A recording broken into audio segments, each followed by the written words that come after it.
ਸਾਰੇ ਹੀ ਵਿਦਿਆਰਥੀਆਂ ਨੂੰ ਪਿਆਰ ਭਰੀ ਸਤਿ ਸ੍ਰੀ ਅਕਾਲ। ਅੱਜ ਆਪਾਂ ਪੜਾਂਗੇ ਲੋਕ ਸਾਹਿਤ ਦੇ ਰੂਪ। ਲੋਕ ਸਾਹਿਤ, ਲੋਕ ਕਾਵ, ਇਸ ਨੂੰ ਸਮਝਣਾ ਆਪਣੇ ਲਈ ਪਹਿਲਾਂ ਜ਼ਰੂਰੀ ਹੈ ਭਾਈ। ਲੋਕ ਕਾਵ ਕਿਸੇ ਕੌਮ ਦੀ ਵਿਰਾਸਤ ਹੁੰਦੇ ਨੇ। ਇਸ ਵਿੱਚੋਂ ਕਿਸੇ ਸਮਾਜ ਦੇ ਵਿਕਾਸ ਦੀ ਰੂਪ ਰੇਖਾ ਨੂੰ ਵੇਖਿਆ ਜਾ ਸਕਦਾ ਹੈ। ਲੋਕ ਕਾਵ ਵਿੱਚ ਮਨੁੱਖੀ ਵਰਤਾਰਿਆਂ, ਪ੍ਰਵਰਤੀਆਂ, ਸਮਾਜਿਕ ਬਣਤਰਾਂ, ਰਿਸ਼ਤੇ ਨਾਤੇ, ਰਿਸ਼ਤਿਆਂ ਨਾਤਿਆਂ ਦਾ ਪ੍ਰਬੰਧ, ਕੰਮ ਧੰਦੇ, ਦੁੱਖ ਸੁੱਖ ਦੀਆਂ ਸਥਿਤੀਆਂ, ਪਿਆਰ, ਵਿਛੋੜਾ, ਰੋਮਾਂਸ ਆਦਿ ਨੂੰ ਸਹਿਜ ਪ੍ਰਕਿਰਿਆ ਦੇ ਰੂਪ ਵਿੱਚ ਸਿਰਜਿਆ ਜਾਂਦਾ ਹੈ ਅਤੇ ਮੌਖਿਕ ਰੂਪ ਵਿੱਚ ਸੰਭਾਲਿਆ ਜਾਂਦਾ ਹੈ। ਇਹ ਲਿਖਤ ਨਹੀਂ ਹੁੰਦਾ, ਹੋਰ ਨਾ ਕਿਸੇ ਇੱਕ ਖਾਸ ਬੰਦੇ ਦਾ ਸਰਮਾਇਆ ਹੁੰਦਾ ਭਈ ਇਸ ਬੰਦੇ ਨੇ ਲਿਖਿਆ, ਨਹੀਂ। ਆ ਪੀੜੀ ਦਰ ਪੀੜੀ ਆਪੀ ਤੁਰਿਆ ਆਂਦਾ ਹੈ। ਲੋਕ ਇਹਨੂੰ ਪ੍ਰਵਾਨਗੀ ਦਿੰਦੇ ਹੈ ਔਰ ਗਾਂ ਵਿਰਾਸਤ ਦੇ ਰੂਪ ਵਿੱਚ ਆਪਾਂ ਨੂੰ ਮਿਲਦਾ ਹੈ। ਜਿਵੇਂ ਲੋਰੀਆਂ ਹੈ ਭਾਈ, ਸੁਹਾਗ ਹੈ, ਘੋੜੀਆਂ ਹੈ, ਆਪਣੀਆਂ ਮਾਵਾਂ ਗਾਉਂਦੀਆਂ ਨੇ, ਭਾਬੀਆਂ ਵਿਆਹ ਦੇ ਅੰਦਰ ਜੋ ਵੀ ਮੇਲ ਇਕੱਠਾ ਹੁੰਦਾ ਹੈ ਉਹ ਸਾਰਾ ਗਾਉਂਦਾ ਹੈ।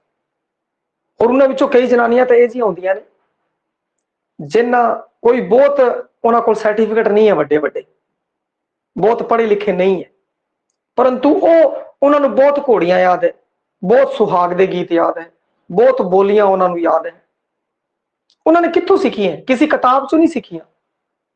ਪਹਿਲਾਂ ਉਹ ਕਿਸੇ ਪ੍ਰੋਗਰਾਮ 'ਚ ਜਾਂਦੇ ਸੀਗੇ, ਉੱਥੇ ਉਹਨਾਂ ਦੀਆਂ ਮਾਵਾਂ ਜਿਹੜੀਆਂ, ਹੋਰ ਜਿਹੜਾ ਮੇਲ ਹੁੰਦਾ ਸੀ ਉਹ ਗਾਇਆ ਕਰਦੇ ਸੀ, ਉੱਥੋਂ ਉਹਨਾਂ ਨੂੰ ਵਿਰਾਸਤ 'ਚ ਮਿਲ ਗਈ ਤੇ ਅੱਗੇ ਤੋਂ ਅੱਗੇ ਮੌਖਿਕ ਰੂਪ ਦੇ ਵਿੱਚ ਇਹ ਗਾਂ ਤੋਂ ਗਾਂ ਚੱਲਦਾ ਰਿਹਾ ਭਾਈ। ਔਰ ਫਿਰ ਨਾਰ ਸਿੰਘ ਵਰਗੇ, ਵਣਜਾਰਾ ਬੇਦੀ ਵਰਗੇ ਹੋਰ ਵੀ ਬਹੁਤ ਵਿਦਵਾਨ ਹੋਏ ਨੇ, ਉਹਨਾਂ ਨੇ ਇਹਨਾਂ ਚੀਜ਼ਾਂ ਨੂੰ ਇਕੱਠਿਆ ਕੀਤਾ ਲਿਖਤ ਦੇ ਵਿੱਚ ਤਾਂ ਕਿ ਵਿਰਾਸਤ ਨੂੰ ਆਪਾਂ ਸਾਂਭ ਲਈਏ, ਕਿਧਰੇ ਗਵਾਚ ਨਾ ਜਾਵੇ। ਕਿਉਂਕਿ ਹੁਣ ਲੋਕ ਕੀ ਹੈ, ਡੀਜਿਆਂ ਤੇ ਨੱਚਣ ਲੱਗ ਗਏ, ਗਿੱਧਾ ਪੈਣਾ, ਬੋਲੀਆਂ ਪੈਣਾ ਘਟ ਗਈਆਂ, ਘੋੜੀਆਂ ਗਾਣੀਆਂ, ਸੁਹਾਗ ਗਾਣੇ, ਇਹਨਾਂ ਦੀ ਵਰਤੋਂ ਘਟਦੀ ਜਾ ਰਹੀ ਹੈ। ਤਾਂ ਇਸੇ ਨੂੰ ਵੇਖਦੇ ਹੋਏ, ਇਸੇ ਦਰਦ ਨੂੰ ਵੇਖਦੇ ਹੋਏ ਰਾਜਸਥਾਨ ਬੋਰਡ ਦੀ 9ਵੀਂ ਦੀ ਜਿਹੜੀ ਕਿਤਾਬ ਹੈ ਉਸ ਵਿੱਚ ਸ਼ਾਮਲ ਕੀਤਾ ਗਿਆ ਬਈ ਆਪਣਾ ਜਿਹੜਾ ਬੱਚਾ ਹੈ ਉਹ ਇਸ ਸਰਮਾਏ ਨੂੰ ਸਾਂਭ ਸਕੇ, ਉਹਨੂੰ ਇਹ ਪਤਾ ਲੱਗੇ ਕਿ ਬਈ ਇਸ ਤਰੀਕੇ ਦਾ ਹੋਇਆ ਕਰਦਾ ਸੀ, ਕਿਤੇ ਉਹ ਭੁੱਲ ਹੀ ਨਾ ਜਾਵੇ ਆਪਣੇ ਲੋਕ ਵਿਰਸੇ ਨੂੰ, ਆਪਣੇ ਲੋਕ ਕਾਵ ਨੂੰ। ਔਰ ਉਹ ਮਾਸਟਰ ਜਿਹਨੇ ਕਿ ਹੁਣ ਸੈਕੰਡ ਗ੍ਰੇਡ 'ਚ ਲੱਗ ਕੇ ਪੜਾਉਣਾ ਹੈ, ਕਿੱਧਰ ਉਹ ਵੀ ਆਪਣੇ ਲੋਕ ਧਾਰਾ, ਸੱਭਿਆਚਾਰ, ਲੋਕ ਸਾਹਿਤ ਦੇ ਰੂਪ ਤੋਂ ਜਾਣੂ ਹੈ ਜਾਂ ਨਹੀਂ, ਉਸ ਲਈ ਵੀ ਜ਼ਰੂਰੀ ਹੈ ਕਿੱਧਰੋਂ ਆਪਣੇ ਸੱਭਿਆਚਾਰ ਤੋਂ ਚੰਗੀ ਤਰ੍ਹਾਂ ਜਾਣੂ ਹੋਣਾ ਚਾਹੀਦਾ ਹੈ। ਤਾਂ ਇਸ ਤਰੀਕੇ ਨਾਲ ਜਿਹੜੇ ਟੌਪਿਕ ਨੇ ਉਹ ਇਸ ਕਾਰਨ ਆਪਣੇ ਸਿਲੇਬਸ ਦੇ ਅੰਦਰ ਸ਼ਾਮਿਲ ਕੀਤੇ ਗਏ। ਇੱਕ ਮਾਸਟਰ ਲਈ ਇਹ ਜਾਣਨਾ ਜ਼ਰੂਰੀ ਹੈ।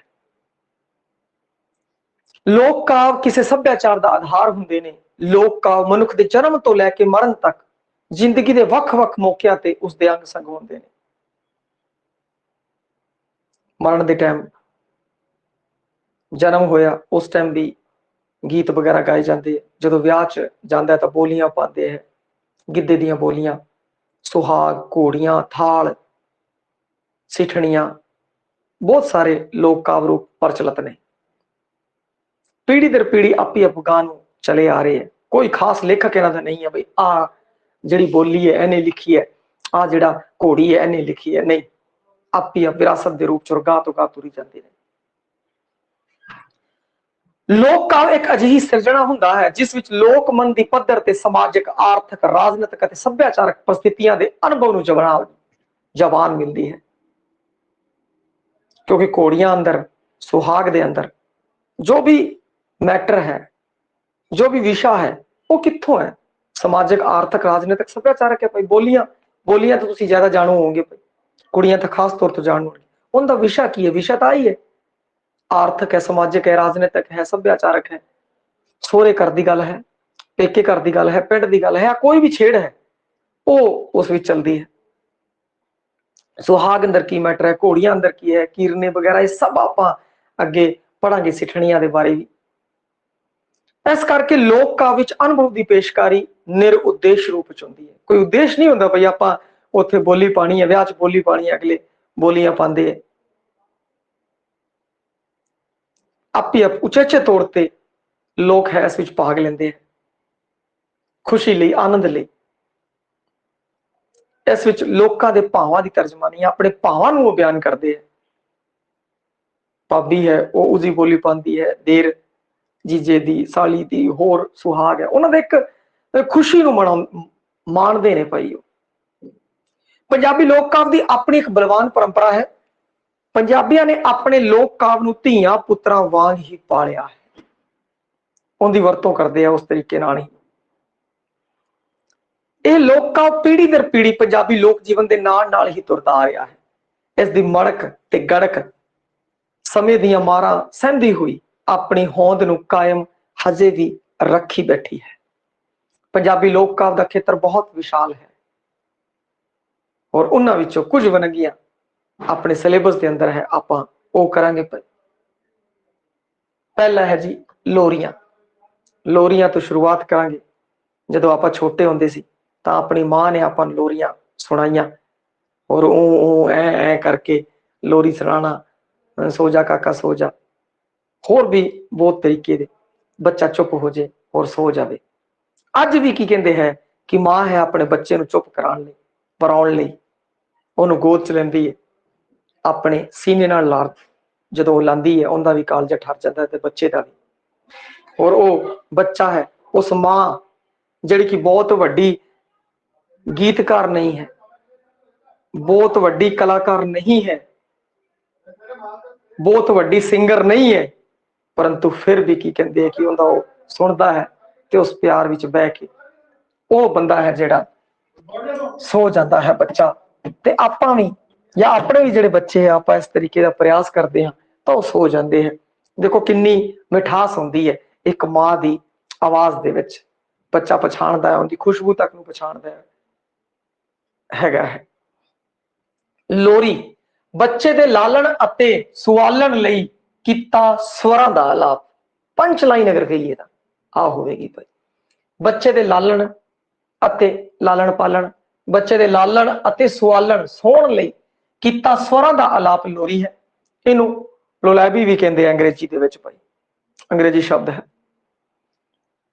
ते ये जिहड़ियां अगे है लैवे बाबा लोरियां तेरा होर की चुम्मा, ये अपनियां कुछ लोरियां दी वरंगी है भाई। लोरी या लोरियां पंजाबी लोक काव्य की अजीब वरंगी है जिहड़ी मां अपने पुत्र नूं सौण लई वरतदी है, उसदी उसनूं थपथपाउंदी है, प्यार करती है, कदे इत्थे ला के, कदे इत्थे ला के, कदे इत्थे ला के, सीने नाल ला के। नवजात बच्चे नूं जदों ओह चीकदा रोंदा जां अपने आप नूं ना खुश महसूस करता है तां मां बच्चे नूं अपणियां बाहां विच लैके सुभावक आवाज तो हट के कुछ हेक ला के गाउंदी है ते बच्चा मस्त ओ आवाज दे विच सुनदा होया, उस लोरी नूं सुनदा होया सो जाता है भाई। वो गीत जो गुणगुणाउंदी है, उस सुरां दा आलाप जो करती है उसनूं लोरी किया जाता है।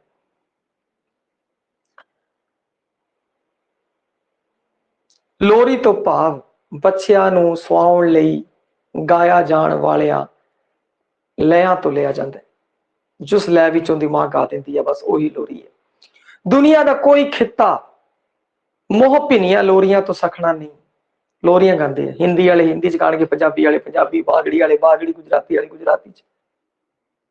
भाव एक ही है, किसी तरीके वो बच्चा बेचारा सो जाए। एक मां अपने बच्चे नूं वराउण लई, परचाउण लई, लाड लडाउण लई इस काव्य रूप की वरतों करती है। अल्लड़ बल्लड़ बावे दा पंजाबी लोक गीतां दी महत्वपूर्ण तुक है भाई, वो भी वरतों की जाती है। लोरी मिठी सुर विच उजारी जाती है, धीरे धीरे प्यारा म्यूजिक तो सुनिया होया, वो सब तो जानू, बस उसी नूं की कहते हैं कि आपां विचार कर रहे हैं भाई उस बारे हर एंगल तो। यह हृदय विदक सुर संबोधनी रूप विच होंदी है जो विशेष प्रकार की लोर विच अलापी जाती है। मां लोर विच आ जाती है, बच्चा भी सुनता सुनता सो जाता है। लोर तो पाओ विशेष तरंग, विशेष चाह तो है भाई। यह लोर लाडा चावा ते उमंगा नाल भरपूर है। लोरियां केवल मां ही बच्चे नूं नहीं देंदी, सगों भावां दे प्रगटा लई कोई भी घर दा जी, नजदीकी साख संबंधी हो सकता है, प्यो भी हो सकता है, भूआ भी हो सकती है, वो भी आके लोरी गांदी है भाई। कोई भी नजदीकी भैन भरा, नानी दादी चाची मामी भूआ ਖਿਡਾਉਣ ਵਾਲੀ ਕੋਈ ਵੀ ਇਸਤਰੀ ਉਹ ਲੋਰੀ ਗਾ ਕੇ ਸੌਣ ਲਈ ਪ੍ਰयास ਕਰਦੀ ਹੈ ਭਾਈ। ਲੋਰੀ ਗੀਤ ਕਿਸੇ ਵੀ ਸਮਾਜਿਕ ਸੱਭਿਆਚਾਰ ਦਾ ਅਨਮੋਲ ਖਜ਼ਾਨਾ ਹੈ। ਇਹਨਾਂ ਵਿੱਚ ਸ਼ਾਬਦਿਕ ਸੱਭਿਆਚਾਰਕ ਵਖਰੇਵਾਂ ਦੇਖਣ ਨੂੰ ਮਿਲਦਾ ਹੈ। ਗੁਜਰਾਤ ਵਾਲਿਆਂ ਦੀ ਅੱਡ ਹੋਊਗੀ, ਪੰਜਾਬ ਵਾਲਿਆਂ ਦੀ ਅੱਡ ਹੋਊਗੀ, ਮਾਝੇ ਵਾਲਿਆਂ ਦੀ ਅੱਡ ਸਿਸਟਮ ਹੈ। ਵੱਖਰੀਆਂ ਵੱਖਰੀਆਂ ਲੋਰੀਆਂ ਨੇ, ਭਾਵ ਇੱਕ ਹੀ ਹੈ, ਆਪਣੇ ਬੱਚੇ ਪ੍ਰਤੀ ਪਿਆਰ ਉਸ ਨੂੰ ਸੁਆਣਾ ਭਾਈ। ਸੁਆਣੀਆਂ ਜਦੋਂ ਕਿਸੇ ਕਾਰਜ ਵਿੱਚ ਜੁਟੀਆਂ ਹੁੰਦੀਆਂ ਨੇ, ਭਾਵੇਂ ਕਸੀਦਾ ਕੱਢਣ, ਆਟਾ ਗੁੰਨਣ, ਪੀਣ, ਕੁਛ ਵੀ, ਤਾਂ ਉਹ ਭੰਗੂੜੇ ਵਿੱਚ ਜਾਂ ਫਿਰ ਮੰਜੀ ਦੀ ਬਾਹੀ ਨਾਲ ਚਲੂੰਗੀ ਪਾ ਦਿੰਦੀਆਂ ਨੇ ਭਾਈ। ਮੰਜੀ ਦੀ ਜਿਹੜੀ ਬਾਹੀ ਹੈ ਉਸ ਨਾਲ ਚਲੂੰਗੀ ਪਾ ਦਿੰਦੀਆਂ, ਮੰਜੀ ਦੀ ਬਾਹੀ ਦੇ ਨਾਲ ਚੁੰਨੀ ਬੰਨ ਦਿੰਦੀਆਂ ਕਰਕੇ ਐਵੇਂ, ਔਰ ਵਿੱਚ ਬੱਚੇ ਨੂੰ ਪਾ ਦਿੰਦੀ ਹੈ ਤੇ ਫਿਰ ਉਸ ਦੇ ਨਾਲ ਕੰਮ ਕਰਦੀ ਰਹਿੰਦੀ ਹੈ। ਉਹ ਕੰਮ ਕਰਦੀ ਰਹਿੰਦੀ ਹੈ, ਨਾਲੇ ਬੱਚੇ ਨੂੰ ਝੂਟਾ ਦੇ, ਇੱਕ ਝੂਟਾ ਦਿੱਤਾ, ਕਈ ਦੇਰ ਝੂਟਾ ਚੱਲਦਾ ਰਿਹਾ, ਇਧਰ ਮਾਂ ਨਾਲ ਕੰਮ ਵੀ ਕਰ ਰਹੀ ਹੈ, ਕੋਈ ਵੀ ਕੰਮ, ਦੁੱਧ ਰਿੜਕ ਰਹੀ ਹੈ, ਕਸੀਦੇ ਕੱਢ ਰਹੀ ਹੈ, ਆਟਾ ਗੁੰਨ ਰਹੀ ਹੈ, ਪੀਣ ਦਾ ਕੰਮ ਕਰ ਰਹੀ ਹੈ, ਇਧਰ ਬੱਚਾ ਸੁੱਤਿਆ ਪਿਆ ਹੈਗਾ। ਤੇ ਤੁਸੀਂ ਦੇਖੇ ਹੋਗੇ ਜਦੋਂ ਕਪਾਹ ਚੁਗਦੀਆਂ, ਨਰਮਾ ਚੁਗਦੀਆਂ ਜਨਾਨੀਆਂ ਭਾਈ, ਕਈ ਬੱਚੇ ਨਾਲ ਲੈ ਜਾਂਦੀਆਂ ਤਾਂ ਬੱਚਾ ਰੋਂਦਾ ਕਰਦਾ ਤਾਂ ਪੇੜ ਨਾਲ ਬੰਨ ਦਿੰਦੀਆਂ ਭਾਈ, ਕਈ ਵਾਰ ਮੰਜੇ ਨਾਲ ਬੰਨ ਦਿੰਦੀਆਂ ਉਸ ਚੁੰਨੀ ਨੂੰ, ਉਹਦੇ ਵਿੱਚ ਬੱਚੇ ਨੂੰ ਕਈ ਦੇਰ ਲਾਉਂਦੀਆਂ, ਬੱਚਾ ਸੋ ਜਾਂਦਾ, ਫਿਰ ਉਹ ਕੰਮ ਨੂੰ ਲੱਗ ਜਾਂਦੀਆਂ ਨੇ। ਇੱਥੇ ਇਹ ਪਹਿਲੂ ਵਿਚਾਰਨਯੋਗ ਹੈ ਕਿ ਧੀਆਂ ਨਾਲ ਸੰਬੰਧਿਤ ਲੋਰੀਆਂ ਨਹੀਂ ਮਿਲਦੀਆਂ ਭਾਈ, ਬਹੁਤ ਘੱਟ ਮਿਲਦੀਆਂ ਨੇ, ਬਹੁਤ ਘੱਟ। ਮੁੰਡਿਆਂ ਨਾਲ ਸੰਬੰਧਿਤ ਲੋਰੀਆਂ ਜ਼ਿਆਦਾ, ਪਰੰਤੂ ਇਹ ਜੀ ਗੱਲ ਨਹੀਂ ਹੈ। ਲੋਕ ਬੱਚੇ ਨੂੰ, ਬੱਚੀਆਂ ਨੂੰ ਲੋਰੀਆਂ ਸੁਣਾ ਕੇ ਸਵਾਉਂਦੇ ਹੈ ਭਾਈ। ਪੁੱਤਰ ਪ੍ਰਾਪਤੀ ਤੇ ਮਾਂ ਹੈ ਜੋ ਮਾਣ ਮਹਿਸੂਸ ਕਰਦੀ ਸੀ, ਔਰ ਪੰਜਾਬੀ ਜਿਹੜਾ ਸੱਭਿਆਚਾਰ ਸੀ ਪੁਰਾਤਨ ਤੌਰ ਤੇ ਅਗਰ ਦੇਖਿਆ ਜਾਵੇ ਤਾਂ ਪੁੱਤਰ ਦੇ ਪ੍ਰਤੀ ਖਿੱਚ ਸੀ ਜਿਹੜੀ ਉਹ ਜ਼ਿਆਦਾ ਸੀ ਭਾਈ, ਤੇ ਉਸ ਤੋਂ ਸੰਬੰਧਿਤ ਜਿਹੜੀਆਂ ਲੋਰੀਆਂ ਨੇ ਉਹ ਵੱਧ ਨੇ। ਪਰੰਤੂ ਇਹ ਜੀ ਗੱਲ ਨਹੀਂ ਹੈ ਕਿ ਬਈ ਕੁੜੀਆਂ ਲੋਰੀਆਂ ਨਾਲ ਨਹੀਂ ਸੌਂਦੀਆਂ, ਉਹ ਵੀ ਸੋ ਜਾਂਦੀਆਂ, ਕਿਉਂਕਿ ਮਾਂ ਹੈ ਉਸ ਲਈ ਆਪਣਾ ਬੱਚਾ ਬੜਾ ਪਿਆਰਾ ਹੈ ਭਾਈ। ਭਾਵੇਂ ਉਹ ਕੁੜੀ ਹੈ ਭਾਵੇਂ ਉਹ ਮੁੰਡਾ ਹੈ, ਉਹ ਦੋਨਾਂ ਨੂੰ ਹੀ ਲੋਰੀਆਂ ਸੁਣਾ ਕੇ ਸਵਾਉਂਦੀ ਹੈ, ਪਰ ਬਹੁਤ ਘੱਟ ਨਾਮ ਮਾਤਰ ਕੁੜੀਆਂ ਤੋਂ ਸੰਬੰਧਿਤ ਨੇ। ਆਪਾਂ ਜਦੋਂ ਅੱਗੇ ਲੋਰੀਆਂ ਪੜਾਂਗੇ ਤਾਂ ਉੱਥੋਂ ਦੇਖਿਓ ਸਬਜੈਕਟ ਦਾ ਹੋਰ ਕਿਸ ਬਾਰੇ ਲਿਖੀਆਂ, ਉੱਥੋਂ ਆਪਾਂ ਨੂੰ ਪਤਾ ਲੱਗਦਾ ਹੈ। ਲੋਰੀਆਂ ਸੰਬੰਧੀ ਇੱਕ ਨੁਕਤਾ ਇਹ ਵੀ ਵਿਚਾਰਨਯੋਗ ਹੈ ਕਿ ਇਹ ਕਾਵਿ ਰੂਪ ਵਿੱਚ ਸਮਾਜਿਕ, ਸੱਭਿਆਚਾਰਕ, ਆਰਥਿਕ, ਭਾਈਚਾਰਕ, ਰਾਜਨੀਤਿਕ ਆਦਿ ਭਾਵ ਸਹਿਜਕ ਪ੍ਰਗਟਾਏ ਜਾਂਦੇ ਨੇ। ਇਸ ਤਰ੍ਹਾਂ ਇਹਨਾਂ ਵਿੱਚ ਪਸ਼ੂ, ਪੰਛੀ, ਰਾਜੇ, ਮਹਾਰਾਜੇ, ਸ਼ਹਿਰ, ਪਿੰਡ, ਗ੍ਰਾਂ, ਇਹਦਾ ਵੀ ਜ਼ਿਕਰ ਮਿਲਦਾ ਹੈ। ਲੋਰੀਆਂ ਕੇਵਲ ਬੱਚੇ ਦੇ ਖਿਡਾਉਣ ਪਰਚਾਉਣ ਤੱਕ ਹੀ ਸੀਮਤ ਨਹੀਂ ਰਹਿੰਦੀਆਂ, ਸਗੋਂ ਇਹਨਾਂ ਵਿੱਚੋਂ ਜੀਵਨ ਦੀ ਵਿਸ਼ਾਲਤਾ ਝਲਕਦੀ ਹੈ। ਪਰ ਅਜੋਕੇ ਦੌਰ ਵਿੱਚ ਇਹ ਚਿੰਤਾ ਦਾ ਵਿਸ਼ਾ ਹੈ ਕਿ ਸੁਆਣੀਆਂ ਜਨਾਨੀਆਂ ਲਈ ਵਰਤਿਆ ਸ਼ਬਦ ਹੈ ਬਈ, ਸੁਆਣੀਆਂ ਇਸ ਕਾਵਿ ਰੂਪ ਦੀ ਦਿਲਚਸਪੀ ਹੈ ਘਟਦੀ ਜਾ ਰਹੀ ਹੈ। ਹੁਣ ਉਹ ਕੀ ਕਰਦੀਆਂ, ਮੋਬਾਈਲ ਲਾ ਦਿੰਦੀਆਂ, ਮੋਬਾਈਲ ਤੇ ਗਾਣੇ ਲਾ ਦਿੰਦੀਆਂ, ਬੇਟਾ ਮੇਰਾ ਮੁੰਡਾ ਤਾਂ ਗਾਣਾ ਸੁਣਦਾ, ਤੇ ਕਈ ਕੰਨ ਤੇ ਲਾ ਦਿੰਦੀਆਂ ਈਅਰਫੋਨ। ਇਹ ਤਾਂ ਬਹੁਤ ਘੱਟ ਲੋਕ ਜਾਣ ਹੈ ਉਹ ਲਾਉਂਦੇ ਆ, ਪਰੰਤੂ ਮੋਬਾਈਲ ਹੈ ਜੋ ਅੱਜ ਕੱਲ ਛੋਟਾ ਬੱਚਾ ਹੀ ਉਸਨੂੰ ਫੋਲੋ ਕਰ ਰਿਹਾ, ਕਿਉਂਕਿ ਉਹ ਮਾਂ ਦੇਖ ਰਹੀ ਹੈ, ਬਾਪ ਦੇਖ ਰਿਹਾ ਹੈ, ਉਹ ਇੱਕ ਮਾਹੌਲ ਐਜਾ ਬਣ ਗਿਆ, ਬੱਚਾ ਵੀ ਫਿਰ ਧੀਰੇ ਕਰਕੇ ਬਈ ਇਹ ਕੀ ਦੇਖ ਰਿਹਾ, ਦੇਖਣ ਲੱਗ ਜਾਂਦਾ, ਫਿਰ ਉਹਨੂੰ ਵੀ ਚਸਕਾ ਪੈ ਜਾਂਦਾ। ਆਪਾਂ ਵੀ ਮੋਹ ਚ ਭਿੱਜੇ ਹੋਏ ਕੁਝ ਕਹਿੰਦੇ ਨਹੀਂ, ਪਰ ਇੱਕ ਮਾਹੌਲ ਹੈ ਜਿਹੜਾ ਆਪਣੇ ਘਰੇ ਕੀ ਕ੍ਰੀਏਟ ਹੋ ਰਿਹਾ, ਕੀ ਆ ਅੱਗੇ ਜਾ ਕੇ ਮਾਹੌਲ ਪੜ੍ਹਾਈ ਸਿਰਜੇਗਾ, ਕੀ ਆ ਮਾਹੌਲ ਅੱਗੇ ਜਾ ਕੇ ਆਪਣੇ ਬੱਚੇ ਨੂੰ ਧਾਰਮਿਕ ਬਣਾਵੇਗਾ, ਕਿਸ ਤਰੀਕੇ ਦਾ ਮਾਹੌਲ ਤੁਸੀਂ ਆਪਣੇ ਘਰੇ ਬਣਾ ਲਿਆ ਹੈ, ਇਸ ਚ ਵਿਚਾਰਨਯੋਗ ਗੱਲ ਹੈ।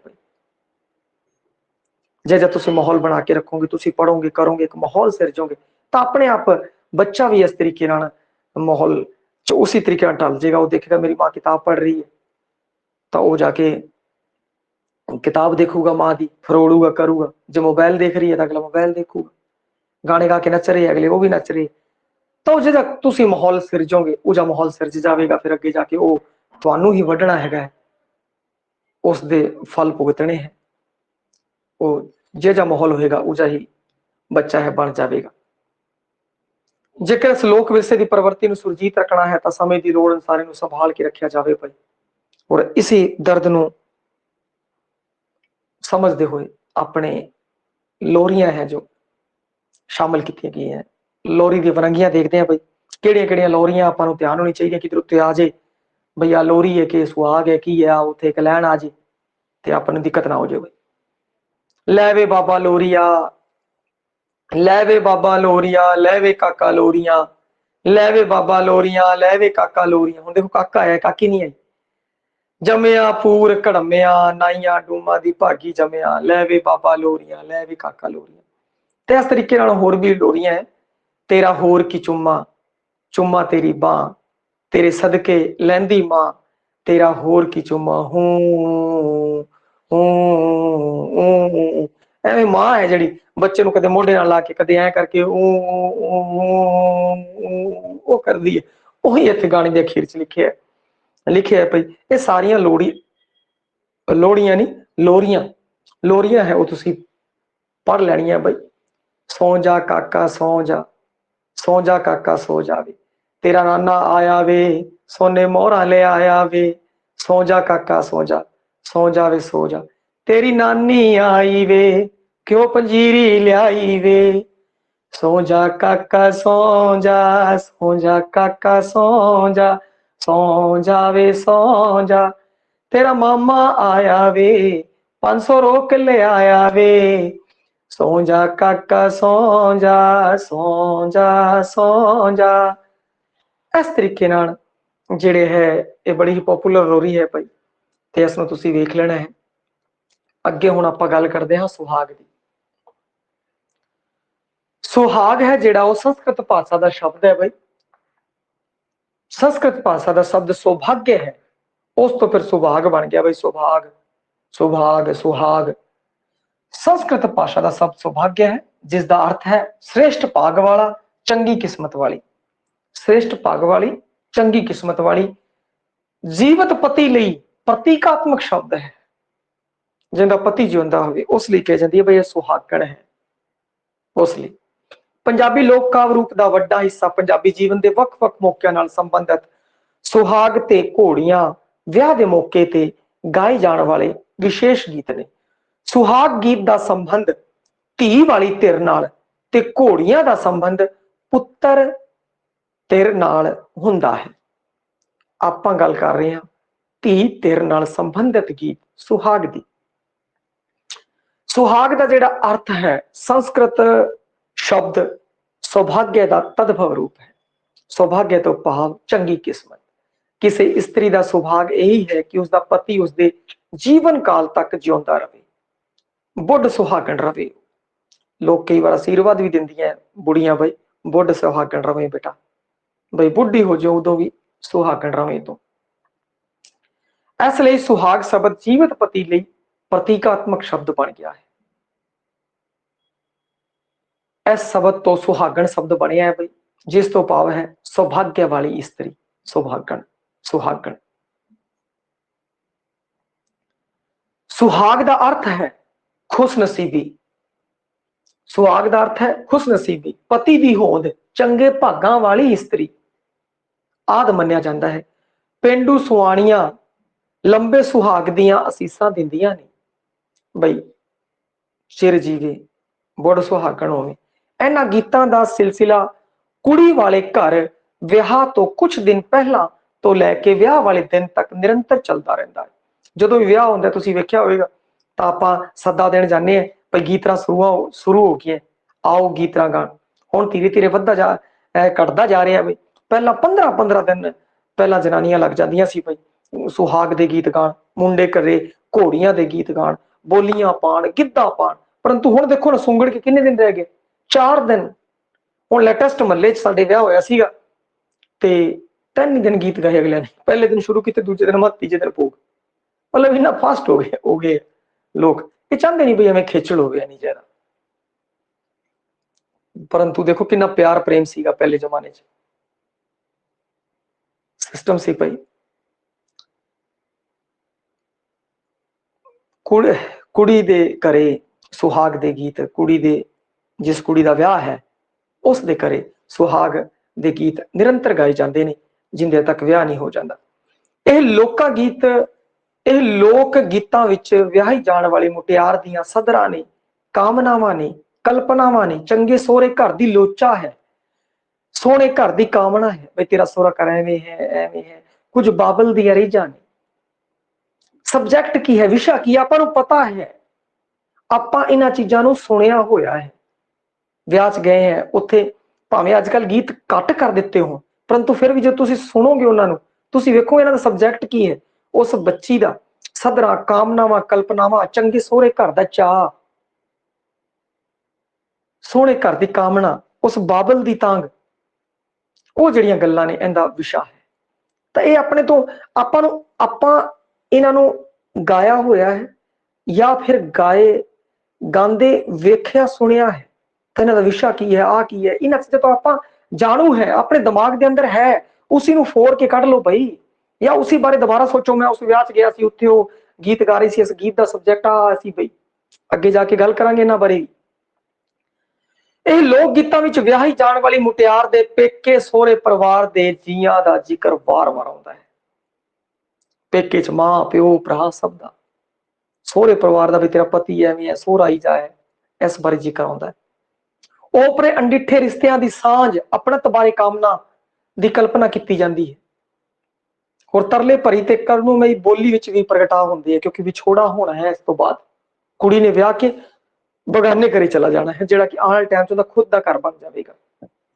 ਸਿੱਟੇ ਵਜੋਂ ਉਦਾਸੀ, ਉਦਰੇਵਾਂ, ਸੁਹਾਗ ਗੀਤਾਂ ਵਿਚਲਾ ਕੇਂਦਰੀ ਚਿੰਨ੍ਹ ਹੋ ਨਿਬੜਦਾ ਹੈ, ਕਿਉਂਕਿ ਕੁੜੀ ਹੁਣ ਕੁਝ ਦਿਨਾਂ ਬਾਅਦ ਚਲੇ ਜਾਏਗੀ। ਇਸ ਕਰਕੇ ਇਹਨਾਂ ਗੀਤਾਂ ਵਿੱਚ ਤਣਾਅ ਤੇ ਨਿੱਘ ਦੋਵੇਂ ਪ੍ਰਕਾਰ ਦੇ ਭਾਵ ਨੇ, ਤਣਾਅ ਵੀ ਹੈ, ਨਿੱਘ ਵੀ ਹੈ। ਅੰਡਿੱਠੇ ਸਹੁਰੇ ਘਰ ਵਿੱਚ ਪ੍ਰਵੇਸ਼ ਕਰਨ ਤੋਂ ਪਹਿਲਾਂ ਵਿਆਹੀ ਜਾਣ ਵਾਲੀ ਮੁਟਿਆਰ ਦੇ ਮਨ ਵਿੱਚ ਕਈ ਸ਼ੰਕੇ ਹੁੰਦੇ ਨੇ, ਕਿਉਂਕਿ ਉਹ ਪੇਕੇ ਘਰ ਲਾਡਾ ਚਾਵਾਂ ਨਾਲ ਪਲੀ ਹੈ। ਇਸ ਘਰ ਤੋਂ ਵਿਦਾ ਹੋਣਾ ਸੁਖਾਲਾ ਕਾਰਜ ਨਹੀਂ ਹੁੰਦਾ, ਬੜੀ ਔਖੀ ਹੋ ਕੇ ਜਾਂਦੀ ਹੈ ਬਈ ਗਾਂ ਇੱਕ ਹਮਸਫਰ ਮਿਲੇਗਾ, ਇੱਕ ਨਵੀਂ ਜ਼ਿੰਦਗੀ ਦੀ ਸ਼ੁਰੂਆਤ ਕਰਾਂਗੇ, ਉੱਥੇ ਬਹੁਤ ਕੁਝ ਵਧੀਆ ਹੋਵੇਗਾ। ਔਰ ਫਿਰ ਦੇਖੋ ਭਈ ਅੱਗੇ ਜਾ ਕੇ ਕੀ ਹੁੰਦਾ, ਉਹ ਸਭ ਤੁਸੀਂ ਜਾਣਦੇ ਹੋ ਭਈ, ਜਿਨ੍ਹਾਂ ਦੇ ਵਿਆਹ ਹੋਏ ਹੈ ਸਾਰੇ ਖੁਸ਼ੀ ਹੁੰਦੇ ਆ ਜੀ, ਗੱਲ ਨਹੀਂ ਹੈ, ਪਰੰਤੂ ਫਿਰ ਵੀ ਲੇਕਿਨ ਸਮਾਜਿਕ ਪ੍ਰਬੰਧ ਤਹਿਤ ਬਾਲਗ ਮੁਟਿਆਰ ਨੂੰ ਸਹੁਰੇ ਘਰ ਜਾਣਾ ਹੀ ਪੈਂਦਾ ਹੈ ਭਈ। ਸਮਾਜਿਕ ਬਣਤਰ ਹੈ, ਜੇ ਕੋਈ ਵੀ ਕੁੜੀ ਆਪਣੇ ਘਰੇ ਨਹੀਂ ਰੱਖਦਾ ਭਈ, ਵਿਆਹ ਕੇ ਜਾਣੀ ਹੁੰਦੀ ਹੈ। ਨਵੀਆਂ ਭੂਮਿਕਾਵਾਂ ਬਾਰੇ ਉਹਨੂੰ ਦੱਸਦਾ ਹੈ ਬਈ ਤੂੰ ਹੁਣ ਪਤਨੀ ਦੀ ਭੂਮਿਕਾ ਰਹੇਗੀ, ਨੂੰਹ ਦੀ ਭੂਮਿਕਾ, ਬਹੂ ਦੀ ਭੂਮਿਕਾ ਰਹੇਗੀ, ਭਾਬੀ ਦੀ ਭੂਮਿਕਾ ਦੇ ਵਿੱਚ ਉਹ ਆ ਰਹੀ ਹੈ। ਜਦੋਂ ਕਿ ਪਹਿਲਾਂ ਉਹ ਇੱਕ ਭੈਣ ਦਾ ਕਿਰਦਾਰ ਨਿਭਾ ਰਹੀ ਸੀ, ਇੱਕ ਧੀ ਦਾ ਕਿਰਦਾਰ ਨਿਭਾ ਰਹੀ ਸੀ ਭਾਈ। ਹੁਣ ਉਹਨੂੰ ਨਵੇਂ ਕਿਰਦਾਰਾਂ ਦੇ ਵਿੱਚ ਨਵੇਂ ਰਿਸ਼ਤੇ ਜੁੜ ਰਹੇ ਹੈ ਤੇ ਨਵੇਂ ਕਿਰਦਾਰ ਉਹਨੂੰ ਨਿਭਾਣੇ ਪੈਣਗੇ, ਉਹਨਾਂ ਵਿੱਚ ਪੂਰਾ ਰੰਗ ਚ ਰੰਗਣਾ ਪਵੇਗਾ ਭਾਈ। ਸਹੁਰੇ ਪਰਿਵਾਰ ਦੇ ਸਮਾਜਿਕ ਆਰਥਿਕ ਰੁਤਬੇ ਬਾਰੇ ਵੀ ਜੋ ਬਿਆਨ ਹੈ, ਖਿਆਲ ਹੈ, ਉਹਦੇ ਪੈਦਾ ਹੁੰਦਾ ਹੈ, ਉਸ ਬਾਰੇ ਵੀ ਚਰਚਾ ਹੈ, ਗੀਤਾਂ ਵਿੱਚ ਹੁੰਦੀਆਂ ਨੇ। ਜਿਸ ਸਮਾਜਿਕ ਚੌਗਿਰਦੇ ਦੇ ਵਿੱਚ ਸੁਹਾਗ ਗੀਤ ਦਾ ਜਨਮ ਹੋਇਆ, ਉਸ ਵੇਲੇ ਕੁੜੀ ਦੇ ਵਿਆਹ ਦਾ ਨਿਰਣਾ ਬਾਬਲ ਹੀ ਕਰਦਾ ਸੀਗਾ। ਬਾਬਲ ਸੀਗਾ, ਉਹੀ ਜਾ ਕੇ ਰਿਸ਼ਤਾ ਕਰਾਇਆ ਕਰਦਾ ਸੀ। ਤਾਂ ਕੁੜੀ ਸੀ ਜਿਹੜੀ, ਜਿੱਥੇ ਬਾਬਲ ਲੜ ਲਾਇਆ ਕਰਦਾ ਸੀਗਾ, ਉੱਥੇ ਹੀ ਉਹ ਚਲੀ ਜਾਇਆ ਕਰਦੀ ਸੀ। ਜਿਸ ਸਮੇਂ ਸੁਹਾਗ ਗੀਤ ਸੀ, ਜੋਬਨ ਤੇ ਸੀ ਪਈ, ਜਿਵੇਂ ਮਾਂ ਪਿਓ ਕਹਿੰਦੇ ਸੀ, ਤੋਰਦੇ ਸੀ, ਉੱਥੇ ਉਹ ਚਲੀ ਜਾਇਆ ਕਰਦੀ ਸੀ। ਦੇਈ ਵੇ ਬਾਬਲਾ ਉਸ ਕਰੇ, ਜਿੱਥੇ ਸੱਸ ਪਲੀ ਸੋਹਰਾ ਸਰਦਾਰ ਹੋਵੇ। ਸੋਹਰੇ ਦੀ ਸਰਦਾਰੀ ਚਲਦੀ ਹੋਵੇ, ਸੱਸ ਬਹੁਤ ਚੰਗੀ ਹੋਵੇ, ਬਾਬਲ ਮੈਨੂੰ ਉਸ ਕਰੇ ਦੇਵੇ, ਕਿਉਂਕਿ ਹੁਣ ਰਿਸ਼ਤਾ ਕਰਨਾ ਹੈ। ਲਵ ਮੈਰਿਜ ਦੀ ਸੰਭਾਵਨਾ ਬਹੁਤ ਹੀ ਘੱਟ ਸੀਗੀ, ਹੋਰ ਅਣਸੁਖਾਵੀ ਸੀ ਉਸ ਸਮੇਂ। ਜੋ ਮਾਂ ਪਿਓ ਕਰਦਿਆ ਕਰਦੇ ਸੀ ਉਹੀ ਹੋਇਆ ਕਰਦਾ ਸੀ। ਤਾਂ ਇਸ ਕਾਰਨ ਕੁੜੀ ਦੇ ਵਿਆਹ ਦੇ ਮੌਕੇ ਤੇ ਗਾਏ ਜਾਣ ਵਾਲੇ ਸੁਹਾਗ ਗੀਤਾਂ ਵਿੱਚ ਕੁਝ ਗੀਤ ਆਪਣੀ ਪੁਸਤਕ ਸ਼ਾਮਿਲ ਕੀਤੇ ਆ, ਉਹ ਵੀ ਤੁਸੀਂ ਬਈ ਸਾਰੇ ਦੇ ਸਾਰੇ ਪੜ੍ਹ ਲਿਓ ਚੰਗੀ ਤਰ੍ਹਾਂ। ਤੁਸੀਂ ਸਮਝਣ ਵਾਲੀ ਕੋਈ ਗੱਲ ਨਹੀਂ ਹੈ, ਤੁਸੀਂ ਇੱਕ ਵਾਰ ਪੜ੍ਹੋਗੇ ਤੁਹਾਨੂੰ ਸਮਝ ਆ ਜਾਏਗਾ। ਕੁਝ ਮੈਂ ਇੱਥੇ ਉਦਾਹਰਣ ਪੇਸ਼ ਕਰਦਾ ਹਾਂ। ਬਾਬਲ ਲਈ ਧੀ ਦਾ ਵਿਆਹ ਧਰਮ ਦਾ ਕਾਰਜ ਹੈ। ਪੰਜਾਬੀ ਸਮਾਜ ਅੰਦਰ ਵਿਆਹ ਵਰਗੀ ਪਰੰਪਰਾ ਨੂੰ ਇੱਕ ਤਰ੍ਹਾਂ ਦੀ ਅਧਿਆਤਮਕ ਧਾਰਮਿਕ ਰੂਪ ਦੇ ਵਿੱਚ ਦਿੱਤਾ ਹੈ ਭਾਈ, ਕਿਉਂਕਿ ਵਿਵਹਾਰਕ ਰੂਪ ਵਿੱਚ ਕੰਨਿਆਦਾਨ ਕਰਦਾ ਹੈ। ਇੱਕ ਅਜਿਹਾ ਧਾਰਮਿਕ ਪਹਿਲੂ ਨਾਲ ਉਹਨੂੰ ਜੋੜਤਾ ਵੀ ਕੰਨਿਆਦਾਨ ਕਰੂਗਾ ਤਾਂ ਬੜਾ ਪੁੰਨ ਹੋਵੇਗਾ ਉਹਨੂੰ। ਸੋ ਇਹਨਾਂ ਗੀਤਾਂ ਵਿਚਲਾ ਬਾਬਲ ਹਮੇਸ਼ਾ ਧਰਮੀ ਬਾਬਲ ਹੈ। ਉਹ ਉਸ ਲਈ ਹਰੇਕ ਕਿਸਮ ਦੀ ਮਰਿਆਦਾ ਨੂੰ ਨਿਭਾਉਣਾ ਲਾਜ਼ਮੀ ਸ਼ਰਤ ਹੈ। ਉਹ ਚਾਹੁੰਦਾ ਹੈ ਕਿ ਮੇਰਾ ਸਾਰਾ ਅੱਜ ਦਾ ਪ੍ਰੋਗਰਾਮ ਵਧੀਆ ਹੋ ਜਾਵੇ। ਹਰ ਕੁੜੀ ਦਾ ਪਿਓ ਹੀ ਚਾਹੁੰਦਾ ਹੈ ਸਾਰਾ ਪ੍ਰੋਗਰਾਮ ਵਧੀਆ ਹੋ ਜਾਏ, ਮੇਰੀ ਕੁੜੀ ਹੈ ਅਗਲੇ ਘਰੇ ਚਲੀ ਜਾਵੇ, ਉੱਥੇ ਉਹ ਸੁੱਖ ਸ਼ਾਂਤੀ ਨਾਲ ਰਵੇ। ਮੈਂ ਜੋ ਵੀ ਆਪਣੀ ਧੀ ਵਾਸਤੇ ਕਰਿਆ ਉਸ ਨੂੰ ਗਾਂ ਉਸ ਤੋਂ ਵੀ ਦੁਣਾ ਮਿਲੇ, ਉਹ ਹੋਰ ਜ਼ਿਆਦਾ ਸੁਖੀ ਰਵੇ ਉੱਥੇ। ਇਸ ਲਈ ਉਹ ਚੰਗੇ ਤੋਂ ਚੰਗਾ ਮੁੰਡਾ ਦੀ ਭਾਲ ਕਰਕੇ ਆਪਣੀ ਕੁੜੀ ਨੂੰ ਦਿੰਦਾ ਹੈ। ਗਾਂ ਫਿਰ ਅੱਗੇ ਦੇਖੋ ਬਈ ਕੀ ਸਿਸਟਮ ਹੁੰਦਾ ਹੈ। ਅੱਗੇ ਜਾ ਕੇ ਕਈ ਵਾਰ ਬਹੁਤ ਚੰਗੇ ਵਿਚਾਰ ਮਿਲ ਜਾਂਦੇ ਆ, ਬਹੁਤ ਬਿਹਤਰੀਨ ਹੋ ਜਾਂਦਾ ਹੈ। ਪਰੰਤੂ ਫਿਰ ਵੀ ਜਿਹੜਾ ਆਪਣਾ ਸਮਾਜਿਕ ਤਾਣਾ ਬਾਣਾ ਹੈ ਉਸ ਵਿੱਚ ਜਿਹੜਾ ਵਿਆਹ ਹੈ ਉਸਨੂੰ ਮਰਦੇ ਦਮ ਤੱਕ ਨਿਭਾਇਆ ਜਾਂਦਾ ਹੈ। ਇਹ ਇੱਕ ਭਾਰਤੀ ਸੱਭਿਆਚਾਰ ਜਾਂ ਪੰਜਾਬੀ ਸੱਭਿਆਚਾਰ ਦੀ ਕਿੰਨੀ ਪਿਆਰੀ ਖਾਸੀਅਤ ਹੈ, ਜਿਸ ਨਾਲ ਤੁਸੀਂ ਜੁੜ ਕੇ ਉਸ ਨਾਲ ਫਿਰ ਐਡਜਸਟਮੈਂਟ ਕਰਨਾ, ਉਸੇ ਨਾਲ ਜੁੜਨਾ, ਐਵੇਂ ਨਹੀਂ ਕਦੇ ਕਿੱਧਰ ਕਦੇ ਕਿੱਧਰ ਕਦੇ ਕਿੱਧਰ ਨਹੀਂ। ਇਹ ਕਿੰਨੀ ਪਿਆਰੀ ਗੱਲ ਹੈ, ਕਿੰਨਾ ਸਮਰਪਣ ਹੈ। ਇਹ ਸ਼ੁਭ ਕਾਰਜ ਲਈ ਚਾਚੇ ਮਾਮੇ ਨੇੜੇ ਦੇ ਰਿਸ਼ਤੇਦਾਰ ਨਾਨਕੇ ਦਾਦਕੇ ਸਭ ਆਪੋ ਆਪਣੀ ਜ਼ਿੰਮੇਵਾਰੀ ਨਿਭਾਉਂਦੇ ਹਨ। ਸੁਹਾਗ ਗੀਤਾਂ ਵਿੱਚ ਧੀ ਲਈ ਬਾਬਲ ਰਾਜੇ ਦੀ ਭੂਮਿਕਾ ਨਿਭਾਉਂਦਾ ਹੈ। ਉਸਦਾ ਘਰ ਬਾਰ ਮਹਿਲ ਜਾਪਦਾ ਹੈ, ਬਾਬਲ ਦਾ ਘਰ। ਹਰ ਧੀ ਰਾਣੀ, ਹਰ ਧੀ ਆਪਣੇ ਪਿਓ ਲਈ ਰਾਣੀਆਂ ਵਰਗੀ ਹੁੰਦੀ ਹੈ, ਔਰ ਰਾਣੀਆਂ ਵਰਗਿਆ ਪਰਵਰਿਸ਼ ਉਹ ਜਿਹੜਾ ਬਾਬਲ ਹੈ ਉਸਨੂੰ ਦਿੰਦਾ ਹੈ ਭਾਈ, ਧਰਮੀ ਬਾਬਲ। ਘਰ ਵਿੱਚ ਲੱਗੇ ਰੁੱਖ ਚੰਦਨ ਦੇ ਰੁੱਖ ਲੱਗਦੇ ਨੇ ਉਸ ਕੁੜੀ ਨੂੰ, ਉੱਥੇ ਤਲਾਬ ਵਿੱਚ ਚੰਬੇ ਖਿੜਦੇ ਪ੍ਰਤੀਤ ਹੁੰਦੇ ਨੇ। ਸੁਹਾਗ ਗੀਤ ਨੂੰ ਮੁਟਿਆਰਾਂ ਇਸਤਰੀਆਂ ਰਲ ਕੇ ਗਾਉਂਦੀਆਂ ਨੇ। ਇਹ ਸਮੂਹ ਗੀਤ ਹੈ ਭਾਈ, ਸਾਰੀਆਂ ਸਮੂਹ ਚ ਜ਼ਰੂਰਤ ਅਨੁਸਾਰ ਵਾਕਾਂ ਵਾਕਾਂਸ਼ਾਂ ਵਿੱਚ ਦੁਹਰਾ ਕਰ ਲਿਆ ਜਾਂਦਾ ਹੈ। ਖਿੱਤੇ ਮੁਤਾਬਕ ਭਾਸ਼ਾਈ ਰੂਪ ਵਿੱਚ ਵੀ ਬਦਲ ਲਿਆ ਜਾਂਦਾ ਹੈ। ਮੱਝ ਵਾਲੇ ਆਪਣੇ ਹਿਸਾਬ ਨਾਲ, ਲਹਿੰਦੀ ਵਾਲੇ ਆਪਣੇ ਹਿਸਾਬ ਨਾਲ, ਉਹ ਥੋੜਾ ਥੋੜਾ ਰੂਪ ਬਦਲ ਰਹਿੰਦੇ ਆ ਉਸ ਹਿਸਾਬ ਨਾਲ। 72 ਪੱਖੋਂ ਇਹ ਗੀਤ ਸਰਲ ਕਿਸਮ ਦੇ ਹੁੰਦੇ ਨੇ। ਲੈ ਇਹਨਾਂ ਗੀਤਾਂ ਦਾ ਕਾਵਕ ਲੱਛਣ ਹੈ। ਇਹ 52ਵੇਂ ਕਾਵ ਰੂਪ ਦੀ ਸ਼੍ਰੇਣੀ ਵਿੱਚ ਆਉਂਦੇ ਨੇ। ਕੁੜੀ ਦੀ ਵਿਦਾਈ ਸਮੇਂ ਕਰੁਣਾਮਈ ਵੇਦਨਾਮਈ ਦ੍ਰਿਸ਼ ਹੋਣ ਕਰਕੇ ਇਹਨਾਂ ਗੀਤਾਂ ਵਿੱਚੋਂ ਕਰੁਣਾ ਰਸ ਦੀ ਝਲਕ ਵੀ ਦੇਖੀ ਜਾ ਸਕਦੀ ਹੈ। ਧੀ ਦੇ ਪੇਕੇ ਘਰੋਂ ਵਿਛੜਨ ਮੌਕੇ ਪਰਿਵਾਰ ਦੇ ਸਾਖ ਸੰਬੰਧੀ ਸਾਰੇ ਰੋਂਦੇ ਆ। ਲਓ ਜੀ, ਧੀ ਦੀਆਂ ਰੀਝਾਂ ਵਿਸ਼ਾ ਦੇਖੋ ਪਈ। ਦੇਈ ਦੇਈ ਵੇ ਬਾਬਲਾ ਉਸ ਕਰੇ ਜਿੱਥੇ ਸੱਸ ਭਲੀ ਪ੍ਰਦਾਨ ਸੋਹਰਾ ਸਰਦਾਰ ਹੋਵੇ। ਡਾ ਪੀੜਾ ਬਹਿੰਦੀਆਂ ਸਾਹਮਣੇ ਵੇ ਮੱਥੇ ਕਦੇ ਨਾ ਪਾਉਂਦੀ ਵੱਟ ਬਾਬਲ ਤੇਰਾ ਪੁੰਨ ਹੋਵੇ। ਭਾਈ ਮੱਥੇ ਤੇ ਵੱਟ ਨਾ ਪਵੇ। ਧਨ ਹੋਵੇ ਤੇਰਾ ਦਾਨ ਹੋਵੇ, ਤੇਰਾ ਹੋਵੇਗਾ ਵੱਡੜਾ ਜਸ ਬਾਬਲ ਤੇਰਾ ਪੁੰਨ ਹੋਵੇ। ਇਹ ਜੇ ਕਰੇ ਦੇਈ ਬਾਬਲਾ ਮੈਂ ਸੁਖੀ ਰਵਾਂ ਭਾਈ। ਠੀਕ ਹੈ, ਉਹਦੇ ਅੱਗੇ ਬਹੁਤ ਸਰਲ ਜਿਹਾ ਹੈ ਭਾਈ, ਕੋਈ ਇਹਦੇ ਵਿੱਚ ਤੁਸੀਂ ਪੜੋਗੇ ਜਿਵੇਂ ਹੀ ਤੁਹਾਡੇ ਆ ਜਾਊਗਾ ਭਾਈ ਸਮਝ ਚ। ਦੇਈ ਦੇਈ ਵੇ ਬਾਬਲਾ ਉਸ ਕਰੇ ਜਿੱਥੇ ਦਰਜੀ ਸੀਵੇ ਪੱਟ, ਜਿੱਥੇ ਦਰਜੀ ਹੈ ਕੱਪੜੇ ਸੀਵੇ, ਇੱਕ ਪਾਵਾਂ ਇੱਕ ਟੰਗਾ ਇੱਕ ਲਾਵਾਂ। ਇਸ ਤਰੀਕੇ ਨਾਲ ਅਗਲੇ ਬੰਦ ਹੈ ਉਹ ਦੇਖ ਲਿਓ ਤੁਸੀਂ। ਇੱਕ ਸਾਵਣ ਕਾਜ ਨਾ ਰਚਾਈ, ਮੈਂ ਤੈਨੂੰ ਆਖਿਆ ਮੇਰੇ ਬਾਬਲਾ ਵੇ ਸੁਣ ਧਰਮੀਆਂ ਵੇ ਸਾਵਣ ਕਾਜ ਨਾ ਰਚਾਈ। ਸਾਵਣ ਵਰਸਦੇ ਜੀ ਕੋਈ ਮੇਘਲੇ ਜੀ ਵਾਰੀ ਮੇਘਲੇ ਭਿੱਜ ਜਾਂਦੇ ਸ਼ਾਮ ਜੀ ਦੇ ਕੱਪੜੇ ਹਰੇ ਰਾਮ ਜੀ। ਬਈ ਸਾਵਣ ਦੇ ਵਿਚਕਾਰ ਤੇ ਬਰਸਾਤ ਹੋ ਜਾਂਦੀ ਹੈ, ਸਾਰਾ ਕੁਝ ਭਿੱਜ ਜਾਂਦਾ ਹੈ ਤੇ ਜਿਹੜੇ ਵੀ ਆਂਦੇ ਹੈ ਹੋਰ ਬੰਦੇ ਭਿੱਜ ਜਾਂਦੇ ਹੈ। ਤਾਂ ਇਸ ਕਾਰਨ ਉਹ ਕਹਿ ਰਹੀ ਹੈ ਆਪਣੇ ਪਿਓ ਨੂੰ ਸਾਵਣ ਕਾਜ ਨਾ ਚਾਹੀ। ਅੱਗੇ ਬਾਬਲ ਧੀ ਹੋਵੇ ਘਰ ਧਨ ਹੋਵੇ, ਬਾਬਲ ਮੇਰੇ ਕਾਜ ਰਚਾਇਆ ਦਿਨ ਰਹਿ ਗਏ ਥੋੜੇ, ਥੋੜੇ ਦਿਨ ਰਹਿ ਗਏ। ਧੀ ਹੋਵੇ ਘਰ ਧਨ ਹੋਵੇ, ਬਾਬਲ ਧੀਆਂ ਦੇ ਕਰਦੇ ਦਾਨ, ਬਾਬਲ ਧੀਆਂ ਦੇ ਦਾਨ ਕਰਦੇ। ਸਾਲੂ ਦਾ ਪੱਲਾ ਰੇਸ਼ਮੀ ਮੇਰਾ ਰੋਂਦੀ ਦਾ ਭਿੱਜਿਆ ਰੁਮਾਲ। ਸਾਲੂ ਦਾ ਪੱਲਾ ਜਿਹੜਾ ਰੇਸ਼ਮੀ ਔਰ ਰੋਂਦੀ ਦਾ ਰੁਮਾਲ, ਇਹ ਵਿਛੋੜੇ ਦਾ ਗੀਤ ਹੈ ਜੋ ਆ ਰਿਹਾ ਹੈ।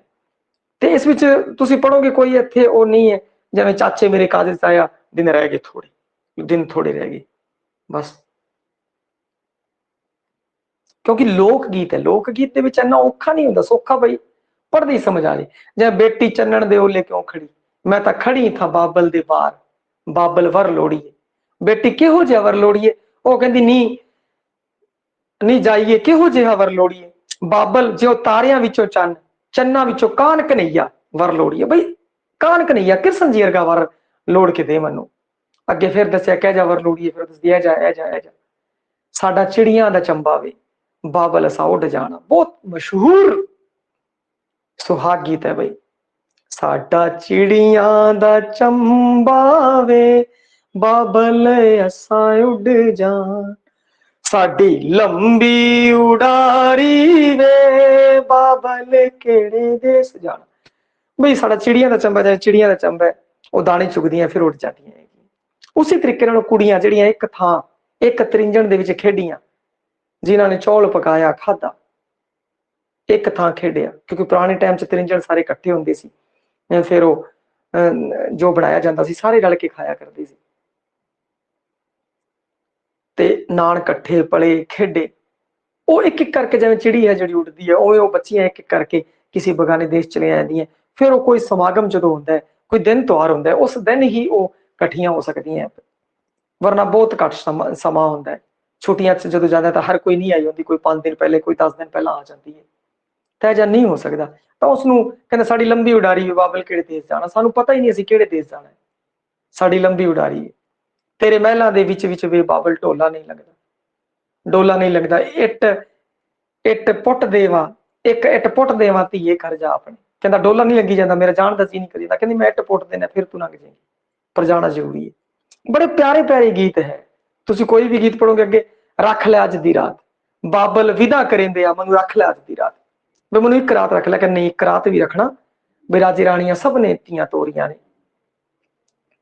ਅਗਲਾ ਹੈ ਜੀ ਧੀਏ ਕਰ ਜਾ ਆਪਦੀ, ਬਾਬਲ ਤੇਰੇ ਮਹਿਲਾਂ ਦੇ ਵਿੱਚ ਵਿੱਚ ਵੇ ਮੇਰਾ ਡੋਲਾ ਅੜਿਆ ਵੇ, ਦੇ ਦੋ ਇੱਟਾਂ ਪਟਾ ਦੂੰਗਾ ਧੀਏ ਕਰ ਜਾ ਆਪਦੀ।